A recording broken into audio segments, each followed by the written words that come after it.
এই দেশে ওলামায়ে কেরামকে বাদ দিয়ে যে যাই করতে চাই না কেন, ইসলামের নামে যদি এই দেশে কোনো কিছু করতে হয়, ওলামায়ে কেরাম ছাড়া সম্ভব নয়। অনেকে মনে করেন, আমি বলি অসম্ভব। আমরা এই নেশানকে ঐক্যবদ্ধ করতে চাই ইনশাআল্লাহ।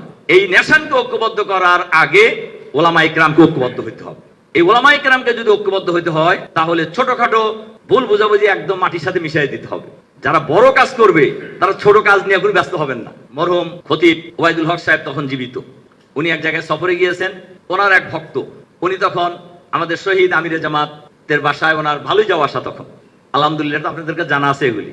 মরহুম খতিব সাহেব ওনার জীবনের শেষ দিকে এসে আমাদের শহীদ আমিরে জামাতের সাথে উনি তো এমনি ছাত্র, এটা তো আপনারা জানেন।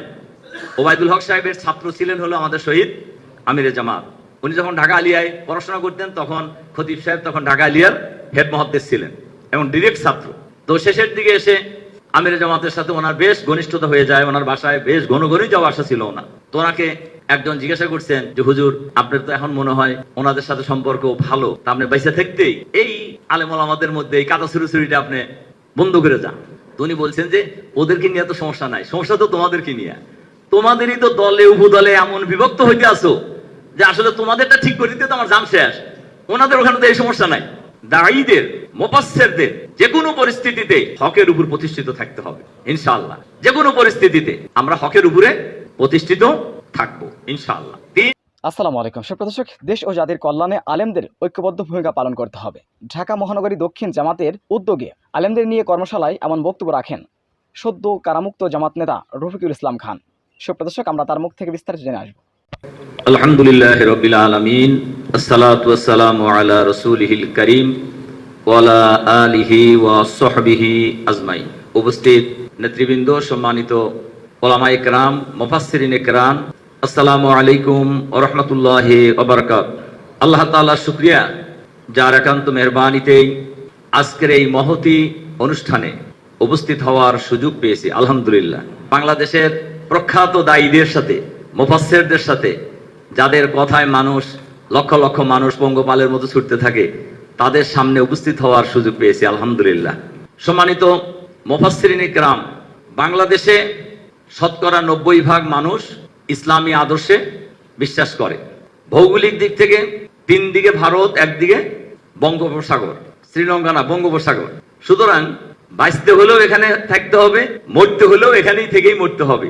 যদি আপনি ঈমান নিয়ে মরতে চান, সিংহের মতো যদি মরতে চান, আর যদি আত্মসমর্পণ করে দাস হয়ে মরতে চান, তাহলে এখানেও আরামে থাকতে পারবেন, আবার যেখানে যেতে চান সেখানেও যেতে পারবেন, কোনো অসুবিধা হবে না। তবে একটা কথা বলি, প্রায় 40 বছর হলো তো রাজনীতির খবর ভালোভাবেই চোখের সামনে ভাসতেছে। দাস হয়ে যারা থাকার চিন্তা করেছে, আত্মসমর্পণ করে যারা সুবিধা নিয়ে ভালো থাকার চেষ্টা করেছে, আলটিমেট তারা ভালো আসলে নাই, ভালো কিন্তু থাকতে পারে নাই। কথাটা একটু আমি আপনাদেরকে একটু মনোযোগ সহকারে শোনার জন্য, বোঝার জন্য, উপলব্ধি করার জন্য বলবো। আমাদের চোখের সামনেই আমরা দেখছি কিছু ভাই যারা একটু সাময়িক সুবিধার জন্যই এদিক ওদিক করেছেন, তারা সবাই এখন বিপদের মধ্যে আছে। আমার কথা কি বুঝতে পারছেন? ওই সময় হয়তো একটু সুবিধা তারা পাইছেও, কিন্তু এইটা কোনো পার্মানেন্ট সুবিধা নয়, এটা মাথায় রাখতে হবে। আলেমরা হলেন এই জাতির রাহবার। আমাদের দেশের উলামায়ে কেরামকে মানুষ ভালোবাসে, পছন্দ করে, বিশ্বাস করে। কি মনে হয় আপনাদের কাছে? আমার এই কথা কি সঠিক বলতেছে কিনা? ছোটখাটো ভুল ত্রুটি থাকার পরেও আলেম ওলামাদের ভুল ত্রুটি অন্যদের পুকুর চুরির তুলনায় কিছুই না। কিন্তু তারপরও সাদা কাপড়ে যখন ময়লা লাগে, বেশি ময়লা লাগার একটু ছোটখাটো লাগলেই ওটাই দেখা যায় এবং ওইটাই প্রচার হয়। ওটাকে নিয়েই যারা কুচক্রী মহল, তারা একটা প্রচারণার খোরাক পায়। এটা যুগে যুগেই ছিল, এখনো আছে, ভবিষ্যতেও থাকবে। বাংলাদেশে ঈমান নিয়ে যদি বেঁচে থাকতে হয়, সত্যিকার ভাবে যদি ঈমানের হক আদায় করতে হয়, দাঈর হক আদায় করতে হয়, তাহলে মাথা উঁচু করে দাঁড়িয়ে থাকা ছাড়া অন্য কোনো উপায় নাই। আমরা যদি অন্য পথ খুঁজতে যাই, খোঁজা যাবে, কিন্তু রাস্তা বেশি দূর যাওয়া যাবে না। আর গেলেও সেটা বেশি সুখকর হবে না, কল্যাণকর হবে না। 2, এই দেশে ওলামায়ে কেরামকে বাদ দিয়ে যে যাই করতে চাই না কেন, ইসলামের নামে যদি এই দেশে কোনো কিছু করতে হয়, ওলামায়ে কেরাম ছাড়া সম্ভব নয়। অনেকে মনে করেন, আমি বলি অসম্ভব। আমি বলি কি? অসম্ভব। কোনোভাবেই ওলামায়ে কেরামকে বাদ দিয়ে ইসলামের নামে কোনো কাজ এই দেশে করা সম্ভব নয়, প্রতিষ্ঠিত করা সম্ভব নয়। কাজেই এই সেক্টর যেমন গুরুত্বপূর্ণ জাতির কাছে, এই সেক্টরে যারা দায়িত্ব পালন করেন আপনারা, তাদের দায়িত্ব তত বেশি। এই বিভাগ যত গুরুত্বপূর্ণ, যে যত গুরুত্বপূর্ণ তার দায়িত্ব তত বেশি। কাজী ওলামায়ে কেরামের দায়িত্ব বেশি আছে। এজন্য আমি আপনাদের কাছে সংক্ষেপে কয়েকটা কথা বলতে চাই। নাম্বার 1, আমরা এই নেশানকে ঐক্যবদ্ধ করতে চাই ইনশাআল্লাহ। এই নেশানকে ঐক্যবদ্ধ করার আগে ওলামায়ে কেরামকে ঐক্যবদ্ধ হতে হবে। এই ওলামায়ে কেরামকে যদি ঐক্যবদ্ধ হতে হয়, তাহলে ছোটখাটো ভুল বোঝাবুঝি একদম মাটির সাথে মিশিয়ে দিতে হবে। যারা বড় কাজ করবে তারা ছোট কাজ নিয়ে এখন ব্যস্ত হবেন না। আপনারা তো অনেক বড় কাজের দায়িত্ব আপনাদের, এবং ইনশাআল্লাহ আপনারা সেই বড় কাজ করবেন ইনশাআল্লাহ। কাজেই ছোট কাজ নিয়ে কোনো সময় ব্যস্ত হওয়া যাবে না, এটা মাথায় রাখবেন। বলার ক্ষেত্রে একটু পছন্দনীয় লোক হলেও তার কাছে আরেকজনের ব্যাপারে 10টা কথা বলে দিই, 10টা না বললেও 3টা বললেই কি সমাধান? বলারও কিন্তু জায়গা আছে না, সেখানে আপনি বলতে পারবেন। কিন্তু আপনার বন্ধুকে বলে বা আপনার মতোই আরেকজনকে বলে এই সমস্যার সমাধান তো হবে না, যেটাকে কেন্দ্র করে নিজেদের মধ্যে ভুল বুঝাবুঝি হয়। আমার এখনো মনে আছে কথাটা, আমার কানে ভাসে। মরহুম খতিব ওবায়দুল হক সাহেব তখন জীবিত। উনি এক জায়গায় সফরে গিয়েছেন, ওনার এক ভক্ত, উনি তখন আমাদের শহীদ আমিরে জামাতের বাসায়, ওনার ভালোই যাওয়া আসা তখন, আলহামদুলিল্লাহ আপনাদেরকে জানা আছে এগুলি। মরহুম খতিব সাহেব ওনার জীবনের শেষ দিকে এসে আমাদের শহীদ আমিরে জামাতের সাথে উনি তো এমনি ছাত্র, এটা তো আপনারা জানেন। ওবায়দুল হক সাহেবের ছাত্র ছিলেন হলো আমাদের শহীদ আমিরে জামাত। উনি যখন ঢাকা আলিয়ায় পড়াশোনা করতেন, তখন খতিব সাহেব তখন ঢাকা আলিয়ার হেড মহাদ্দেশ ছিলেন এবং ডিরেক্ট ছাত্র। তো শেষের দিকে এসে আমিরে জামাতের সাথে ওনার বেশ ঘনিষ্ঠতা হয়ে যায়, ওনার বাসায় বেশ ঘনঘনই যাওয়া আসা ছিল ওনার। তো ওনাকে একজন জিজ্ঞাসা করছেন যে হুজুর, আপনার তো এখন মনে হয় ওনাদের সাথে সম্পর্ক ভালো, তা আপনি বাইসা থাকতেই এই আলেম ওলামাদের মধ্যে এই কাদা ছুরি আপনি বন্ধ করে যান। তো উনি বলছেন যে ওদেরকে নিয়ে তো সমস্যা নাই, সমস্যা তো তোমাদেরকে নিয়ে। তোমাদেরই তো দলে উপদলে এমন বিভক্ত হইতে আসো যে আসলে তোমাদেরটা ঠিক করে দিতে তো আমার জান শেষ, ওনাদের ওখানে তো এই সমস্যা নাই। কাজেই এই যে নিজেদের মধ্যে কাদা ছুরি, এগুলো একদমই কেউই এটাকে ভালোভাবে নেন না, এবং এটা কল্যাণকর নয়। কাজেই এ ব্যাপারে আমরা সবাই সজাগ থাকবো যে আমার এই কথাটা আমাদের নিজেদের মধ্যে ভুল বোঝাবুঝির কোনো পয়েন্ট হয় কিনা, এটা সতর্ক থাকবো। এরপরে আমার এই কথাটা ইসলাম এলাউ করে কিনা, একটা হলো নিজেদের মধ্যে কোনো ভুল বোঝাবুঝি হয় কিনা, 2 শরিয়া এটাকে এলাউ করে কিনা। এই 2টা জিনিস যদি আমরা সামনে রাখি, তাহলে এটা ম্যাক্সিমাম বন্ধ হয়ে যাবে ইনশাআল্লাহ। 2 নম্বর যে কথাটি বলতে চাই, দাঈদের মুফাসসিরদের যে কোনো পরিস্থিতিতে হকের উপর প্রতিষ্ঠিত থাকতে হবে ইনশাআল্লাহ। যে কোনো পরিস্থিতিতে আমরা হকের উপরে প্রতিষ্ঠিত থাকবো ইনশাআল্লাহ। 3, বিতর্ক তৈরি হইতে পারে এমন কোন বক্তব্য খোলা ময়দানে না দেওয়া। এ ব্যাপারে মানে আপনারাও একমত, কি বলেন? একমত হওয়া উচিত। আপনারা যে প্ল্যাটফর্মে ঐক্যবদ্ধ হয়েছেন, এই প্ল্যাটফর্ম যিনি প্রতিষ্ঠা করেছেন বানিয়া জামাত, উনি শুরুর থেকেই ওনার বিরুদ্ধে হেন কথা নাই মানুষ বলে নাই, কিন্তু উনি কারোর বিরুদ্ধে একটা শব্দও বলে নাই, এটা আপনারা জানেন তো। উনি কারোর বিরুদ্ধে একটা শব্দও বলে নাই, কিন্তু ওনার বিরুদ্ধে কিন্তু বহু লোক বহু কথা বলছে।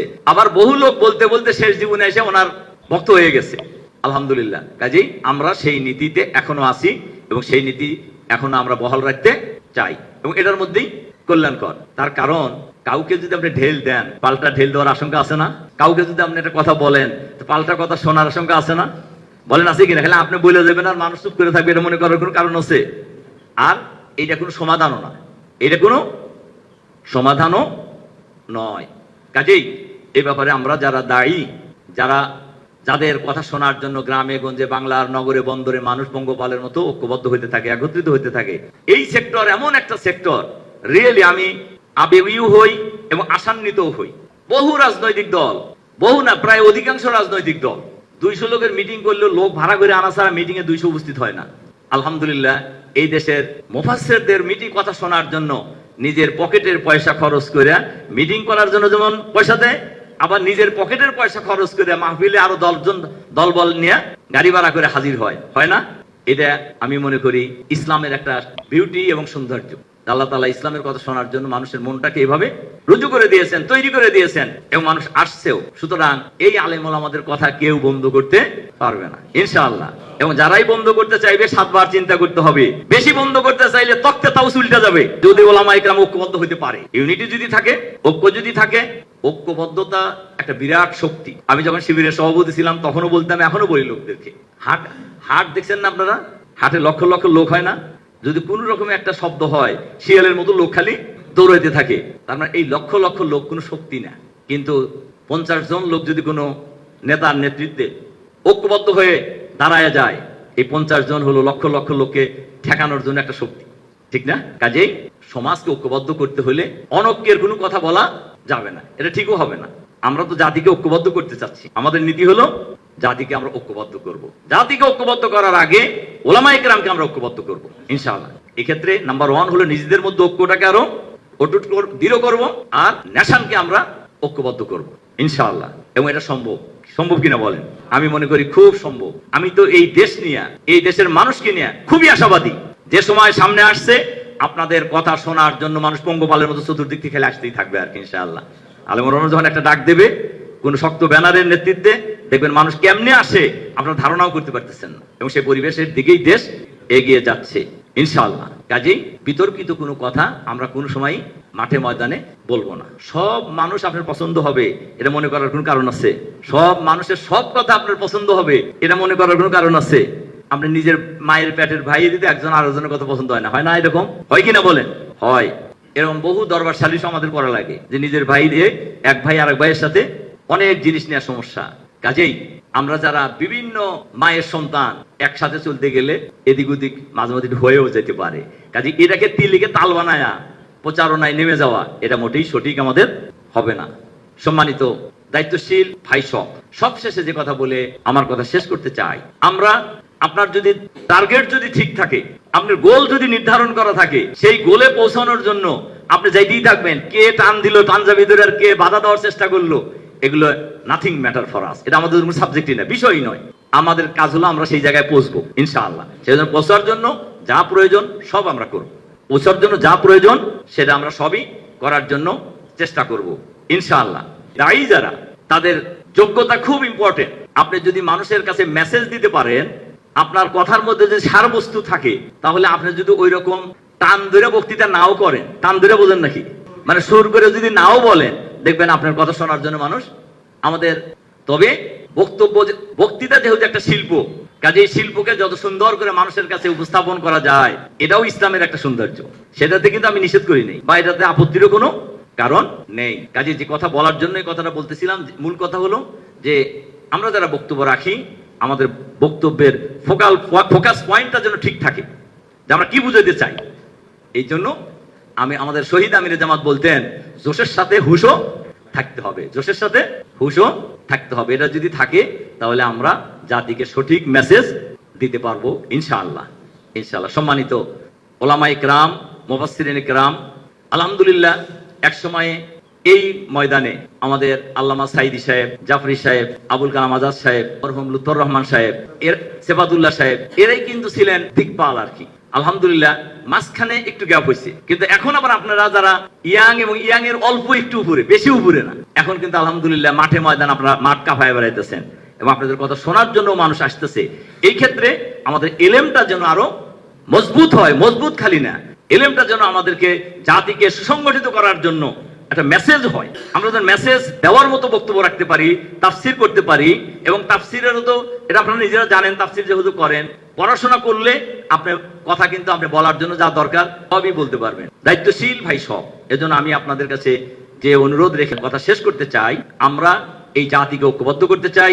এই ঐক্যবদ্ধ করার ক্ষেত্রে মাজলিসুল মুফাসসিরিন আগামী দিনে এই নেশনকে ঐক্যবদ্ধ করার ক্ষেত্রে ঐতিহাসিক ভূমিকা পালন করবেন ইনশাআল্লাহ। আমরা সেই প্রত্যাশা রাখি, আপনারা সেই প্রত্যাশা পূরণ করার জন্য সর্বাত্মক চেষ্টা করবেন, এবং আপনারা সেই প্রত্যাশা পূরণ করবেন ইনশাআল্লাহ। এই আশাবাদ ব্যক্ত করে আপনাদের প্রতি আবারও আন্তরিক সালাম এবং মোবারকবাদ জানিয়ে, আপনাদের সকলের সুস্বাস্থ্য কামনা করে, আপনাদের পরিবার পরিজনের সার্বিক কল্যাণ কামনা করে, দোয়া চেয়ে আপনাদের জন্য দোয়া করে আমার কথা শেষ করছি। আল্লাহ হাফেজ। আসসালামু আলাইকুম ওয়া রাহমাতুল্লাহি। সুপ্রদর্শক, আলেমদের মাঝে জামাত নেতা রফিকুল ইসলাম খানের এই বক্তব্যটি আপনারা কিভাবে দেখছেন? অবশ্যই আপনাদের মূল্যবান মন্তব্য কমেন্ট বক্সে জানাবেন। সবসময় সত্য নির্ভেজাল তথ্য পেতে স্বাধীন বাংলা ইউটিউব চ্যানেল সাবস্ক্রাইব করে আমাদের সাথে থাকুন। আসসালামু আলাইকুম ওয়া রাহমাতুল্লাহি ওয়া বারাকাতুহু।